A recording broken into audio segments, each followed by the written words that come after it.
I just want to read an email from Diana, who wanted to put 2 cents in her words. And I see him. Not her words.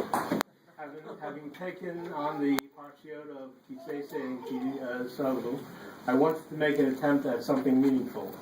Very briefly, there is an emphasis on mitzvot related to the behavior of the individual. Now, if that doesn't make you think immediately of mom, she didn't give a hoot what others were doing as long as her family was doing the right thing. And the majority of mitzvot in the parsha are between man and his fellow man. She was certainly the epitome of the highest degree of mitzvah performance. Who remembers when she went regularly to give muscle massage to a child? And on a simple note, she was talking about Tisha B'Av and being in Jerusalem. I was thinking over the last few weeks. Many people during Shuvah came over and they spoke about Babbis, but it was interesting that the people who called afterwards and we had time really to talk to, and not surrounded by so many people, they said some interesting things, and I want to relate one thing that one call that I received, and I think it tells a lot about her. I don't know if everyone knows that she was very active in supporting yeshivas, and especially Yeshiva Torah Semis, the school where we all went to.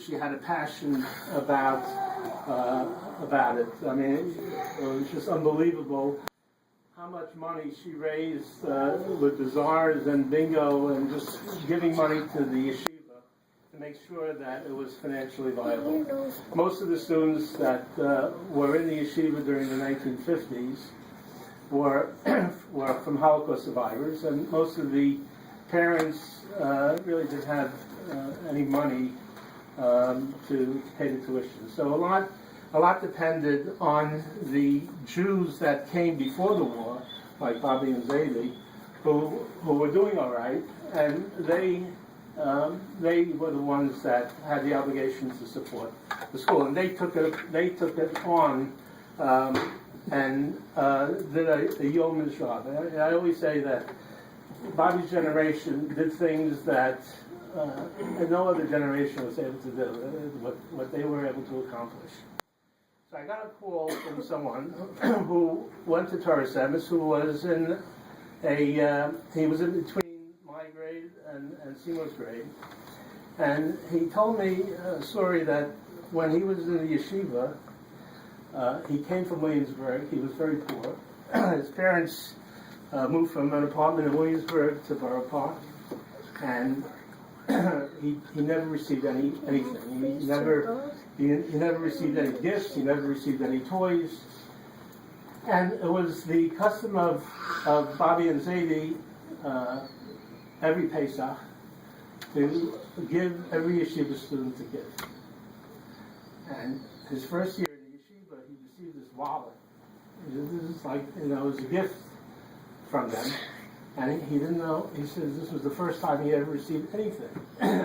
And it made such an impression on him that he told me, he says, it's no wonder that your parents had so much knowledge, that they were able to do things for people that they got paid back.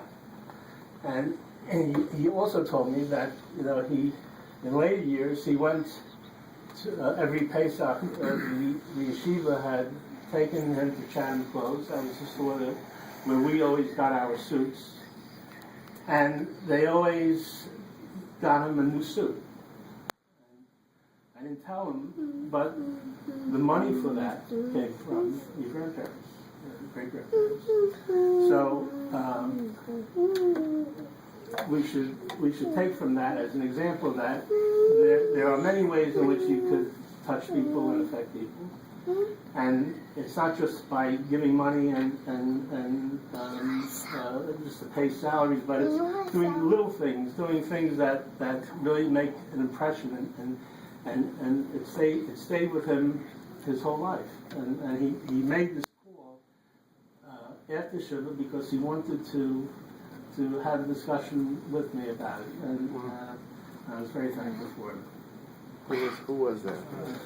Who was that?